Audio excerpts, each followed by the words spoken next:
আজিৰ ক্লাছটোত মই তোমালোকক জাতীয় আয় গণনাৰ তিনিটা পদ্ধতিৰ বিষয়ে আলোচনা কৰিম। জাতীয় আয় গণনাৰ ক্ষেত্ৰত যি তিনিটা পদ্ধতি আছে তাৰে এক নম্বৰ পদ্ধতিটো হ'ল প্ৰডাকশ্যন মেথড বা ইয়াক কোৱা হয় ভেলু এডেড মেথড। ইয়াক অসমীয়াত উৎপাদন পদ্ধতি অথবা মুঠ মূল্য সংযোজিত পদ্ধতি বা মুঠ মূল্য সংযোজন পদ্ধতি মানে ভেলু এডেড। দুই নম্বৰটো হ'ল এক্সপেণ্ডিচাৰ মেথড, ইয়াক কোৱা হয় অসমীয়াত ব্যয় পদ্ধতি।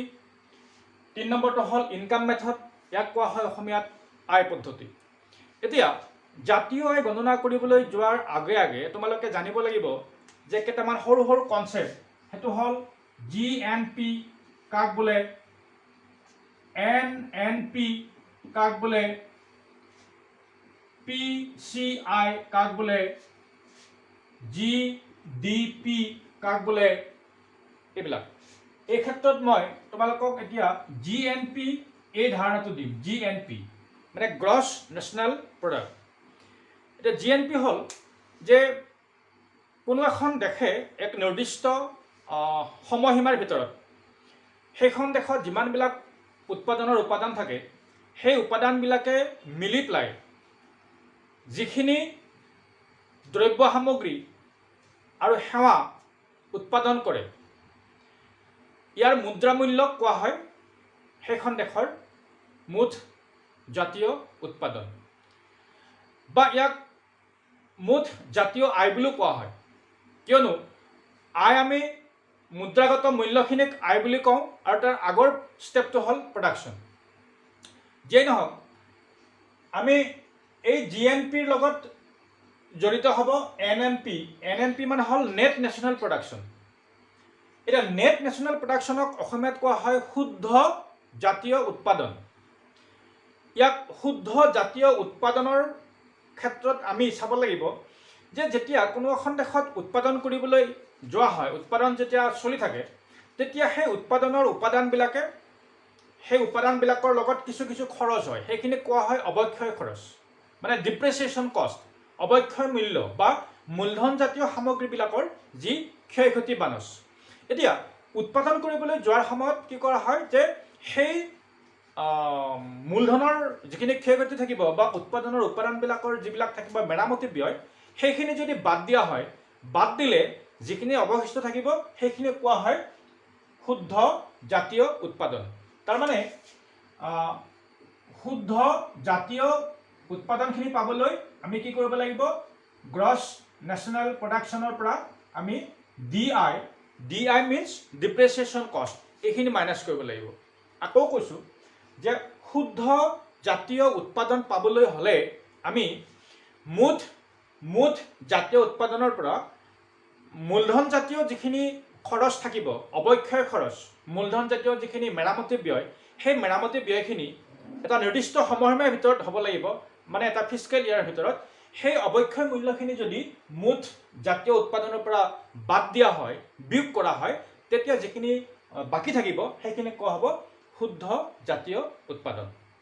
এতিয়া হ'ব পাৰে যে NNI মানে এইবাৰ আই ঠাইত পি ঠাইত আই আহিল, আই মানে হ'ল ইনকাম।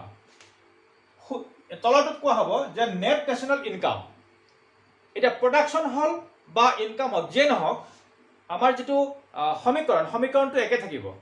মানে প্ৰডাকশ্যন বুলি সুধিলে আমি প্ৰডাকশ্যনৰ কথাখিনিয়ে ক'ম ডাইৰেক্ট, আৰু যদি ইনকামৰ কথা সোধে তেতিয়াহ'লে আমাৰ ইকুৱেশ্যনটো হ'ব এনেকুৱা, মানে gross national income minus DI। মানে ইয়াত কেৱল P টো I হৈ গ'ল। P মানে হ'ল প্ৰডাকশ্যন, উৎপাদনৰ ক্ষেত্ৰত তোমাক যদি সোধে।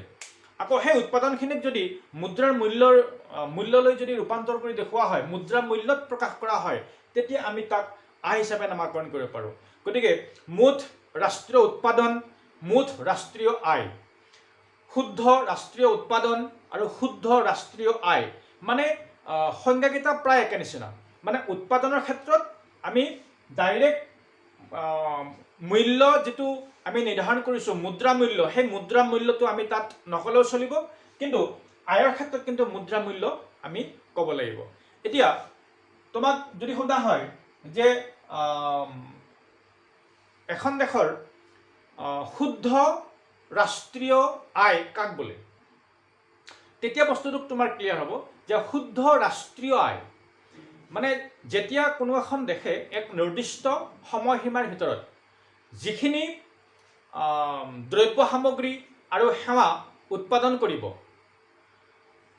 তাৰ মুদ্ৰামূল্যৰ পৰা সেই সময়ত যিখিনি উৎপাদনৰ উপাদান ব্যৱহাৰ কৰা হৈছে সেই উৎপাদনৰ উপাদানখিনিৰ লগত যিখিনি খৰচ হয় মেৰামতি ব্যয় হয় অৱক্ষয় খৰচ হয় সেইখিনি যদি বাদ দিয়া হয় তেতিয়া যিখিনি অৱশিষ্ট থাকিব যিখিনি বাকী থাকিল সেইখিনি কোৱা হ'ব শুদ্ধ ৰাষ্ট্ৰীয় আয় গতিকে আমি উৎপাদন মাথত পঢ়িবলৈ যাওঁতে শুদ্ধ জাতীয় আয় মুঠ জাতীয় আয় আমি জানিব লাগিব আৰু ইয়াৰ লগত এটা গুৰুত্বপূৰ্ণ এটা তোমাৰ কি আছে এইটো কনচেপ্ট সেইটো হ'ল পাৰ কেপিটা ইনকাম PCI মানে জনমূৰি আয় আৰু তোমালোকে জানা যে জনমূৰি আয় হ'ল একচুৱেলি কোনো এখন দেশৰ মানে কিমানখিনি দেশখন আগুৱাই গৈছে কিমানখিনি দেশখন পিছ পৰি আছে তাৰ এটা জোখ লোৱা এটা খতিয়ান এতিয়া PCI মানে হ'ল যে কোনো এখন দেশৰ মুঠ জনসংখ্যাক এক নিৰ্দিষ্ট সময় হ'ব লাগিব এটা নিৰ্ধাৰিত সময় হ'ব লাগিব যে সেই সময়খিনিত এইখন দেশত কিমান জনসংখ্যা আছে সেই জনসংখ্যাখিনিক যদি সেই দেশখনৰ সেই মুহূৰ্তত হোৱা যিটো জাতীয় আয় সেই জাতীয় আয়ৰ এটা পৰিমাপ তাৰমানে এখন দেশৰ মানে মুঠ জাতীয় আয়খিনিক দেশখনত সেই মুহূৰ্তত বসবাস কৰা সেই সময়ত বসবাস কৰা যিখিনি জনসংখ্যা সেই জনসংখ্যাৰে ভাগ কৰিব লাগিব তেতিয়া গাইপতি যিখিনি পৰিব সেইখিনি হ'ব জনমূৰি আয় PCI পাৰ কেপিটা ইনকাম গতিকে আমি এইখিনি কনচেপ্ট পালোঁ এতিয়া আমি যাম যে জাতীয় আয় গণনাৰ ক্ষেত্ৰত 1 নম্বৰ যিটো মেথড এইটো ইয়াক আমি এনেকৈ দেখুৱাব পাৰোঁ যে গ্ৰছ ভেলু এডেড আয় মানে GDP is equal to summation gross value added আয় আমি এনেকৈ লিখিব পাৰোঁ এই মেথডটো চিম্বলিকেলি মানে কোনো এখন দেশৰ GDP মানে গ্ৰছ ডমেষ্টিক প্ৰডাক্ট এটা গ্ৰছ ডমেষ্টিক প্ৰডাক্ট মানে কি যে এখন দেশৰ চাৰিসীমাৰ ভিতৰত এক নিৰ্দিষ্ট সময়ত দেশখনৰ যিমানবিলাক উৎপাদনৰ উপাদান আছে সেই উৎপাদনৰ উপাদানখিনি মিলি পেলাই যিখিনি দ্ৰব্য সামগ্ৰী আৰু সেৱা কাৰ্যৰ সৃষ্টি কৰে তাৰ মুদ্ৰামূল্য মানে দেশৰ চাৰিসীমাৰ বাহিৰৰ আয়খিনি ইয়াত অন্তৰ্ভুক্ত নহয় সেইখিনি কোৱা হৈছে GDP গ্ৰছ ডমেষ্টিক প্ৰডাক্ট এতিয়া এই ক্ষেত্ৰত কি হয় যে আমি ইয়াৰ আগৰ ক্লাছটোত কৈছিলোঁ যে উৎপাদনৰ ক্ষেত্ৰত যেতিয়া চূড়ান্ত সামগ্ৰী হিচাপে স্বীকৃতি পায় কোনো এটা সামগ্ৰীয়ে তেতিয়া সেই সামগ্ৰীটো শেষ পৰ্যায়ৰ অন্তিম পৰ্যায়ত আমি পাওঁ কিন্তু এই অন্তিম পৰ্যায়ৰ সামগ্ৰীবিলাকো কেতিয়াবা কি হয় যে উৎপাদনৰ আন সেক্টৰ কিছুমানত উৎপাদনৰ আন কিছুমান পৰ্যায়ত কি হয় সেইবিলাক ব্যৱহাৰ হয় সেইবিলাক মূলধনজাতীয় সামগ্ৰী হ'ব পাৰে মধ্যৱৰ্তী সামগ্ৰী হ'ব পাৰে ইত্যাদি ইত্যাদি এতিয়া এই সামগ্ৰীবিলাক অৰ্থাৎ উৎপাদনৰ প্ৰতিটো স্তৰত যিহেতু উৎপাদন কাৰ্য সংগঠিত কৰে প্ৰতিষ্ঠানবিলাকে ব্যৱসায় প্ৰতিষ্ঠানবিলাকে এতিয়া ব্যৱসায় প্ৰতিষ্ঠানবিলাকৰ প্ৰত্যেকটো স্তৰতে উৎপাদনৰ উপাদানবিলাকৰ কি হয় ভেলু এড হয় মানে মূল্যবিলাক ক্ৰমান্বয়ে যোগ হৈ গৈ থাকে মানে মূল্য সংযোজন হৈ থাকে গতিকে ইয়াক সেইকাৰণে কোৱা হৈছে মূল্য সংযোজিত পদ্ধতি এতিয়া সেইটো কেনেকৈ মূল্য সংযোজন হয় ভেলু কেনেকৈ এড হয় আমি এটা সাধাৰণ উদাহৰণ ল'লে সুবিধা হ'ব ধৰা হ'ল তোমালোকৰ NCERT কিতাপতে আছে মই সেইটোৱে ল'ম তোমালোকৰ সুবিধা হ'ব সেইটো ল'লে কিয় তোমালোকে মোৰ ক্লাছটোৰ লগত কিতাপখন যিহেতু পঢ়িবা গতিকে কিতাপখনত সেম এক্সাম্পলটো আছে তোমালোকে বুজাত তোমালোকৰ অলপ সুবিধা হ'ব ওকে এতিয়া এজন ঘেঁহু উৎপাদনকাৰীয়ে ধৰা হ'ল ঘেঁহু উৎপাদন কৰিলে 100 টকা মূল্যৰ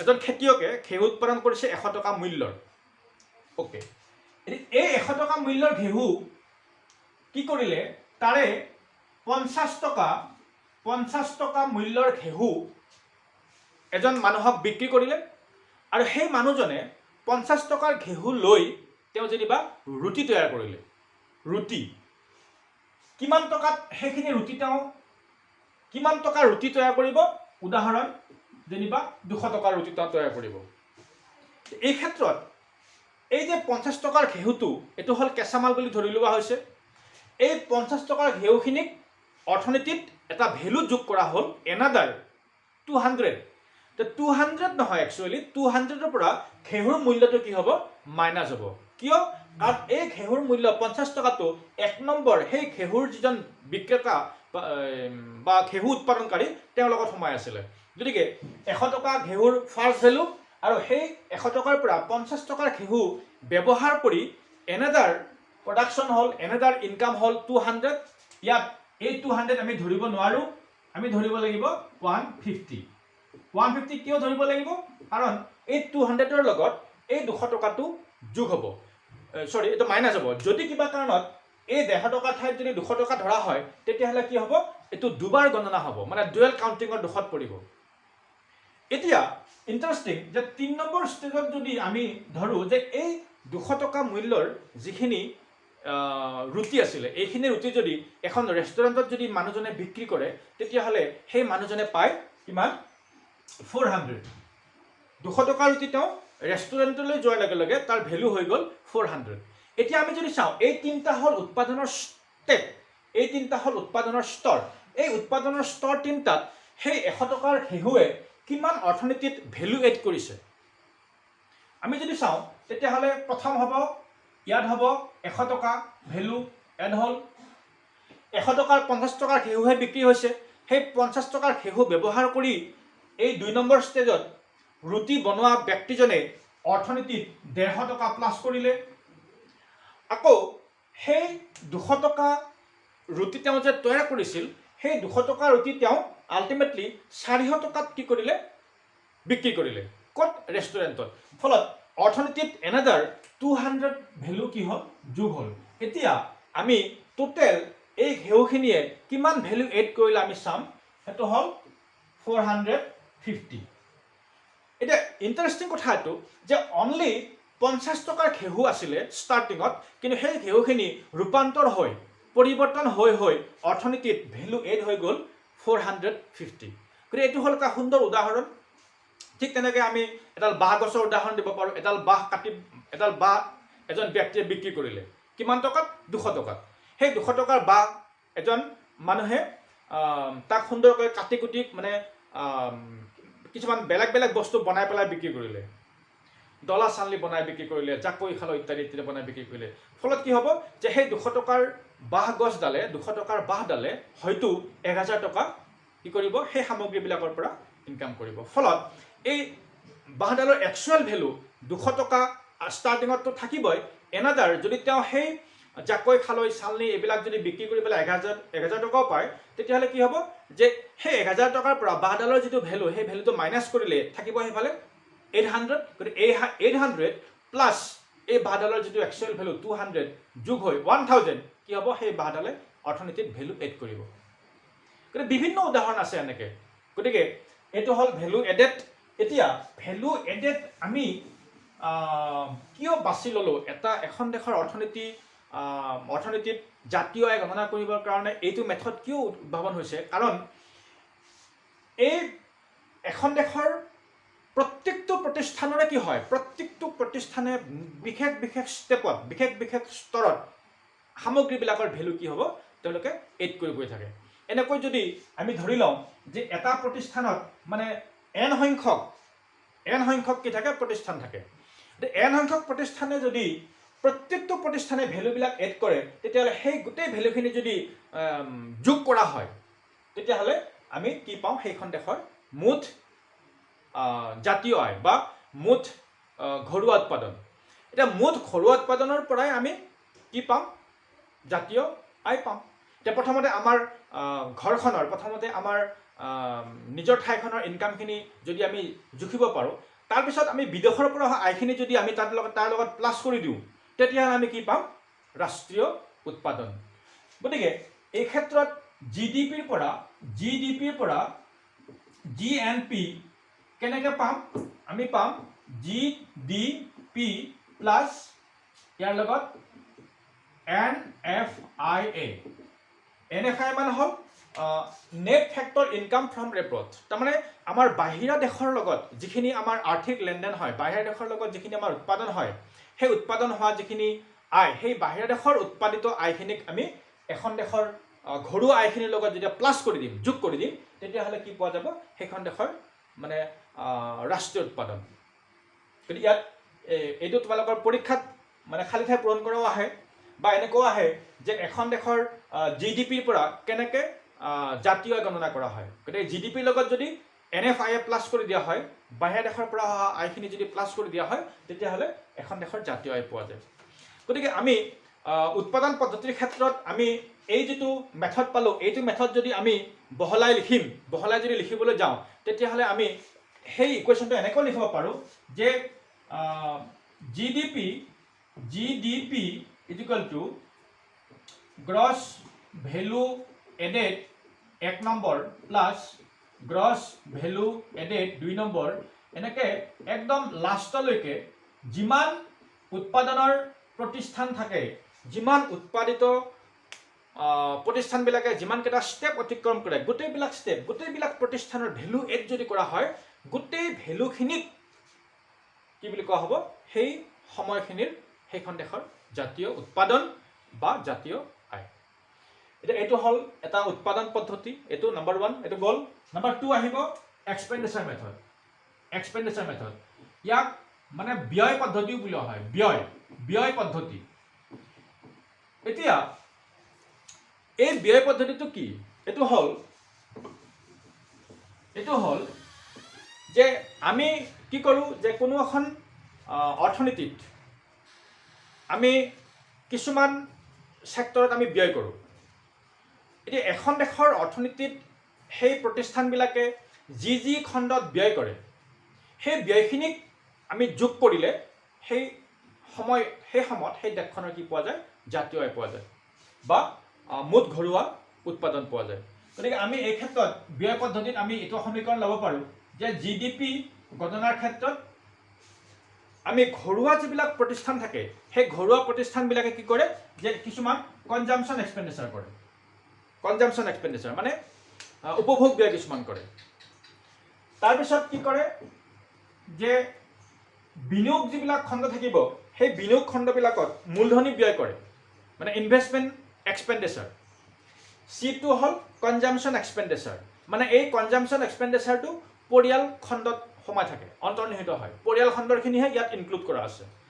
মানে ইয়াত যিমান পৰিয়াল থাকে কোনো এখন দেশত, যিমান নাগৰিক থাকে, সেই গোটেইখিনিয়ে মিলি পেলাই যিখিনি উপভোগ ব্যয় কৰে, সেইখিনিক ইয়াক চিৰে নামাকৰণ কৰা হৈছে, নম্বৰ 1। নম্বৰ 2, ইয়াত আহিব ছেকেণ্ড উপাদান হ'ল আয়।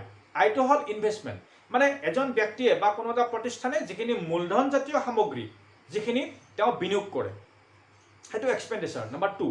নম্বৰ 3 হ'ল যে চৰকাৰেও কেতিয়াবা কি কৰে যে উপভোগ যিবিলাক ব্যয় থাকিব, সেই উপভোগ ব্যয় চৰকাৰেও কৰিব, প্লাছ তেওঁলোকে বিনিয়োগ ব্যয় চৰকাৰে কৰিব। গতিকে বিনিয়োগ আৰু উপভোগ ব্যয় দুয়োটা প্লাছ কৰি পেলাই ইয়াত মানে চৰকাৰে যিখিনি দায়িত্ব গ্ৰহণ কৰিব, চৰকাৰে যিখিনি কৰিব এক্সপেণ্ডিচাৰ, সেইখিনিক জিৰে নামাকৰণ কৰা হৈছে গভৰ্ণমেণ্ট এক্সপেণ্ডিচাৰ। আৰু লাষ্ট ইয়াতে এটা আছে, সেইটো হ'ল X minus M। X minus M মানে X মানে হ'ল এক্সপৰ্ট, মানে ৰপ্তানি, আৰু M মানে হ'ল ইম্পৰ্ট। ইয়াত X মাইনাছ M মানে হ'ল আল্টিমেটলি ইয়াক এনেকৈও আমি ক'ব পাৰোঁ, এই X মাইনাছ Mক XN আমি এনেকৈও শ্বৰ্টকৈ দেখুৱাব পাৰোঁ। এই XN মানে হ'ল নিগুত ৰপ্তানি।